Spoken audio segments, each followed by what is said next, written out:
May I have your attention, please? Welcome from CDK Global, David Thomas, Dave Latham, and Mahesh Shah.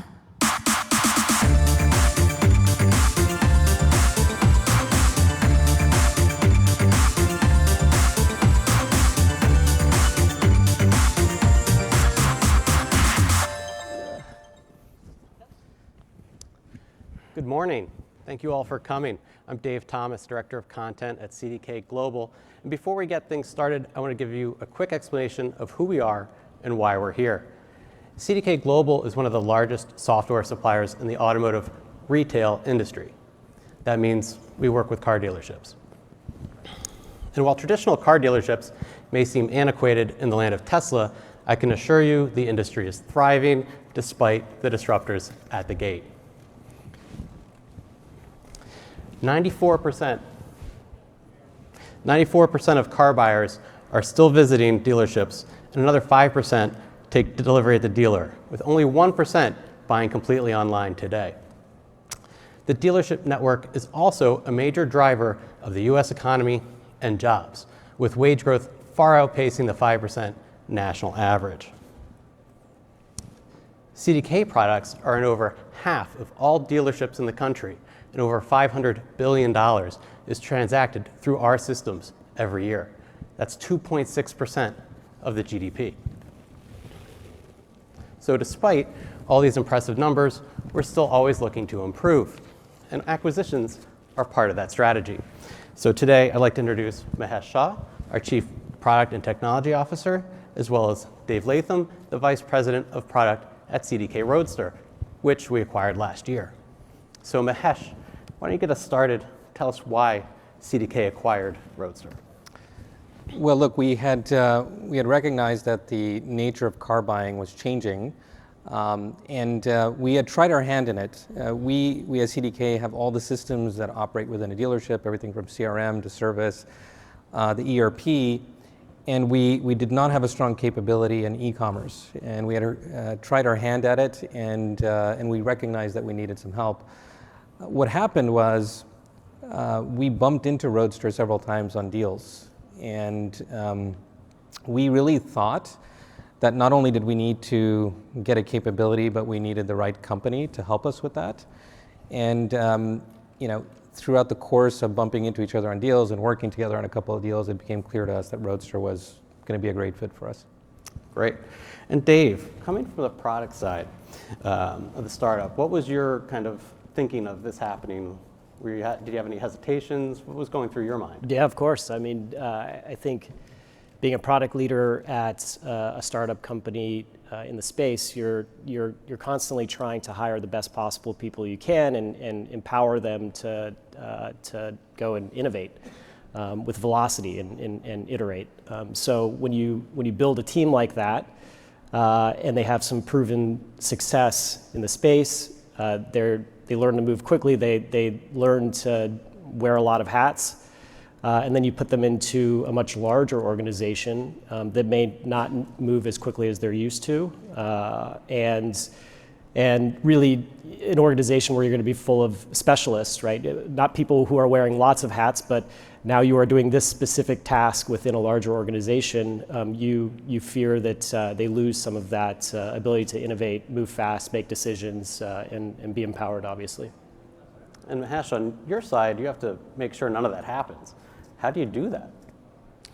So in this case, I think it started with intent. So when we first started talking about coming together as two companies, we were very clear about intent. So we clearly stated, we want you to be able to continue to innovate, and we're going to try to ring fence you so that we don't put things in your way. Because the last thing we want is for you to come in and then we slow you down in terms of what you're doing. So that was first. I think second was getting to a shared vision of what we wanted to achieve. So we spent a lot of time whiteboarding, and it became clear that the two companies coming together was going to be a powerful combination, especially as we integrate the e-commerce capabilities in with the in-store capabilities. And we really started discussing beyond just allowing this team to innovate. What I personally really wanted to get out of this was two additional things. So one is I wanted the tech stack, and I wanted us to leverage the tech stack to build more of our products on the Roadster tech stack. And I was clear about that with the team as we started discussing things. And the second thing was we actually wanted to try and experiment to change culture. And meaning I wanted the broader traditional team to adopt more of the way Roadster operated. And so we even talked early on about injecting members of other engineering teams and product teams into the Roadster team so that we can keep expanding the purview. So it was a little bit of a tricky situation to be able to do that and not get in the way, but also let the broader organization benefit. Well, that's a great explanation. And with all that going on, Dave, were there any surprises during that transition? I mean, it sounds like there was a lot of explanation up front, what to expect, but something must have still surprised you. Yeah, I mean, exactly what Mahesh just said was actually surprising, right? I've been in the automotive space for a long time. I've been through a number of acquisitions throughout the last 20 years of my career, and what I've seen is that when the company that is acquiring does a good job of understanding that they're not just acquiring a product, they're not just acquiring people, they're actually acquiring a culture, and they take the time and energy to understand that culture, to understand that there are certain things that company probably does better than they do, and there are other areas that probably need to be shored up in that company because they are moving fast and they might be not as buttoned up and polished as a larger enterprise is. But to take the time and actually understand what that company does well and understand that they are in fact acquiring a culture was surprising to me. And so what I've seen is that through Mahesh's leadership and other folks at CDK is that we've actually been able to maintain that culture through this transition into a larger organization. And we've had some successful experiments in terms of embedding other folks within the larger organization into more of that startup culture so that they can operate different from how they have in the past. And that's helped us helped us keep the team together and also to start to move faster in other parts of the organization as well. Great, and Mahesh, CDK is a large organization. How did you ensure just that sheer size and scope of the two groups work together, didn't overwhelm one another? What did you do to do that? So I would say that early on, I would tell you that we did have some bumps, and the bumps were things I didn't expect. So when I said we wanted to keep things out of their way, that was really a mantra in my head, just keep things out of their way, let them do what they do best. And I couldn't believe the amount of feedback on just laptops being locked down as an example, and there was so much noise about laptops and the security things that we put on laptops. So the little things become big things is what I learned in this process. And if you don't deal with the little things, it becomes enough. It becomes like death by 1,000 cuts, right? You lock down the laptops, you make an HR process a little bit longer. These little cuts become big issues for the team over time, and then all the goodwill is gone. And so what I really tried to do is whenever there was a little thing that came up, I would recognize if I'm hearing it, it's probably a big thing, even though to me it feels like a little thing. So we tried to nip those little things as often as we could. Sometimes they took longer than I would have liked, but we really did try to get those things out of the way so the team can just continue to do what they do best. Yeah, and just to add to that, I think when back to this idea of you're not just buying a product, right? You're acquiring a larger organization that has HR capabilities, that has managed their own laptops for a certain period of time. It's important to recognize those things too, right? That culture is beyond just the product and beyond the development organization. It goes to HR, it goes to even the finance organization. So listening across all of those different entities is important, not just from a development standpoint. So, I'll just add one thing to this. One thing that I also came across, and how do you keep these things going, is so you're so focused on getting the Roadster team going and feeling like they can keep moving quickly. I ran into a lot of issues where everybody else was like, why are they treated special? Why are these guys special? We can do as much. So you've got to be really careful to harness that energy properly. Like, you want to use it as a positive energy to uplift the rest of the org versus it becoming a downer on them. And that's very, very subtle, and it's very, very hard to do in terms of just using that as a forcing mechanism to get the rest of the organization to move faster. Got it. And all that said, Dave, how do you keep the spark and the energy of the startup alive with all these other things going on that you have to account for and getting integrated into this bigger team? I mean, I've always said you get a couple of different opportunities in life in software, and one is to start something yourself and grow it the way that we did at Roadster. Second opportunity you get is to take what you've built and help others learn in large organizations and take the experiences you've had and expand that into an organization that may not have operated the same way you have over your career. And so you can build something yourself, but the second opportunity is to go and change a culture at a much larger organization and turn it into the type of culture that you had as a startup, trying to solve problems rapidly, pay attention to the data, pay attention to the user, and every day try to improve the industry that you're in. That sometimes gets lost in a larger organization, right? Sometimes the larger organizations are focused on, I've got these 10 things I have to get done, and you lose focus on why you're actually doing what you're doing. So as a startup, we can come into an organization and help people reset and refocus on the user and what you're trying to accomplish. So I think it's just a huge opportunity, and I think that my entire Roadster team feels that way as well. That's great. And Mahesh, this isn't the first acquisition for CDK. How do acquisitions become part of a larger strategy for a technology organization? Yeah, look, it starts again with intent. I think the reason for the acquisition is critically important, and how you do acquisitions is important. So we changed fundamentally on how we think about acquisitions over the last couple of years. Initially, and I wasn't at the company at the time, but it was very much focused on revenue growth and the financials, the numbers.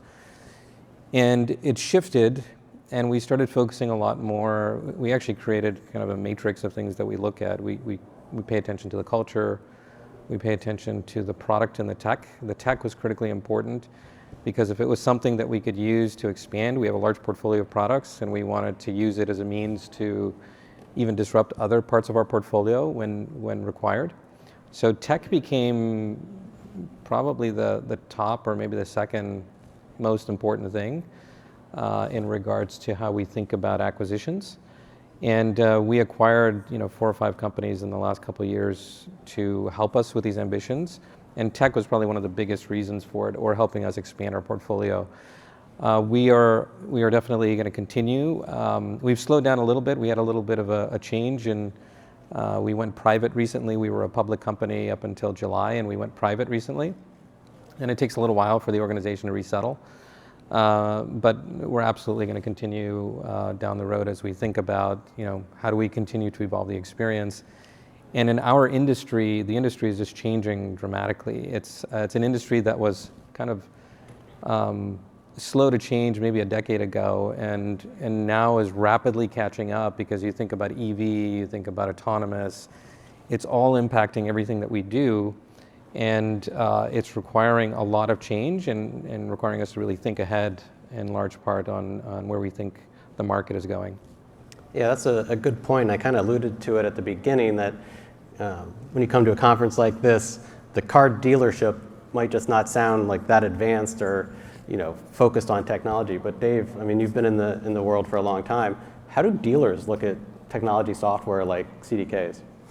Yeah, so what's funny is when we were, so if you go back 2 years ago when we first, when as Roadster we first started having conversations with Mahesh and the rest of the CDK team, we were really trying to place a bet on where we thought the industry was going to go and try to be there. And one of the things that we found is that when you, as we had always done, we were starting from a consumer perspective, right?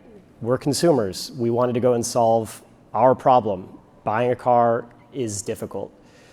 And you can get pretty far solving that consumer problem, but ultimately you can't truly solve it unless you bring dealerships and the rest of the industry along with you. In fact, what you're actually doing is not solving a consumer problem, but you're solving a dealership problem. The problem at the dealership is that it's really difficult to sell a car to a customer.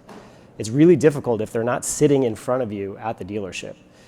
And so as a company, this is 4 or 5 years ago, we had to pivot from really trying to solve that consumer problem to, now we have to solve this dealership problem in order to enable the consumer experience to be phenomenal. And so that was where all of our energy went. And as we got deeper into trying to solve that problem, we found that unless what we're doing is embedded into the ecosystem of the dealership, it's really difficult to scale, because you have people that literally have 15 tabs open in their browser to sell a single car to one customer, and you're just adding another tab. So what we ended up, as we looked around the space, we said, we need partners here that can help us really embed what we're doing into the dealership's process. And there was no better solution out there than CDK, right? I mean, as you mentioned at the beginning of this, CDK is in 50% of the dealerships across the country, right? So just having that platform gave us a newfound ability to go and solve a consumer problem, because we now had partners at CDK that were helping us at the dealership level. So it was the best possible place for us to end up, and it made perfect sense. And when I think about it in the context of where we are, you're taking an industry that might be overlooked in terms of ways to disrupt, let's say, the dealership side of things. Mahesh, what kind of advice would you have to folks not in our industry, but looking to do something similar somewhere else? I think Dave said it well. Like, it's cliche when they say try to find a problem, and I think it's important, though, of course, to find a problem space. But if you want to disrupt an area, it's very hard to do it on your own and keep scaling. I think the benefit of bringing like a Roadster in with a CDK is we have the channel. And when you've got the channel and you've got a good product and you can combine those two things, it actually allows you to scale so much faster and really have an impact so much faster. The key, though, is finding a good partner, right? I truly think that spending time ensuring that you're partnering with the right company, and culture is so important, because I've been on the buy side many times at this company and at past companies, and I've seen so many times when you acquire a company, you squash the culture. And they try not to sometimes, but you have to put tangible things in place to avoid doing that. But that's what I would say, is bringing channel and product together is really, really powerful. And Dave, on the side of people in the product world, heads down, turning away to get that startup going, what's in your mind when you hear about this type of acquisition happening, and how do you think then? Like, how do the people on the ground feel? I mean, you have to make sure that everyone understands that you're going through this acquisition because it makes the most sense in terms of driving the vision and the purpose, the intent that Mahesh was talking about earlier. That can't get lost, right? The reason we're doing this is because it enables us to achieve that vision, that purpose, that intent much faster than we would have been able to on our own. It actually should make us go faster, not slow us down. And that can get lost in a big organization, a big acquisition process. That gets lost on the working teams. And so you have to make sure that you continue to focus on the why of why we're doing this. Why does it make sense for us as an organization, and what does it enable us to accomplish? I think that's super critical when you go through any type of acquisition. Terrific. Well, thank you both so much. Our time's about up. Thank you so much for starting TechCrunch Disrupt with us, and have a great rest of the conference. Thank you.